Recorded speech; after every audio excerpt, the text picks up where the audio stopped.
Mga ka-agri, alam natin kung gaano kahirap ang nakaraang buwan. Dumaan tayo sa napakababang presyo, yung tipong kahit anong sipag mo sa bukid, parang kulang pa rin ang balik.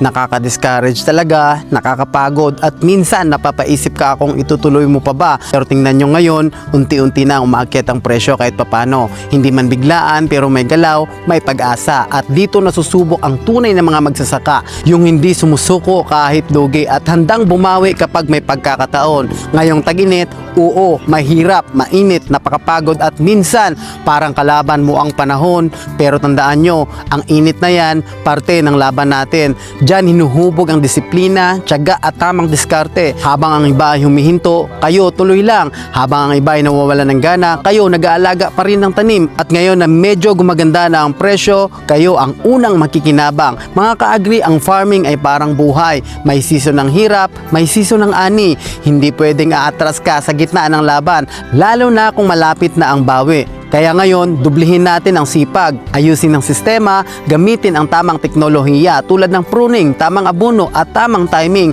dahil sa panahon ng pag-akyat ng presyo, ang handa ang siyang panalo. Sa mga kapwa ko magsasaka, huwag mawala ng pag-asa. Ang bawat pawis ay tumutubo ngayon. Yan ang magiging puhunan ng mas magandang bukas. Darating ang araw na masasabi mo rin, buti na lang, hindi ako sumuko. Laban lang mga ka-agri dahil ang tunay na yaman pinaghihirapan at ang lupa ay siguradong may balik.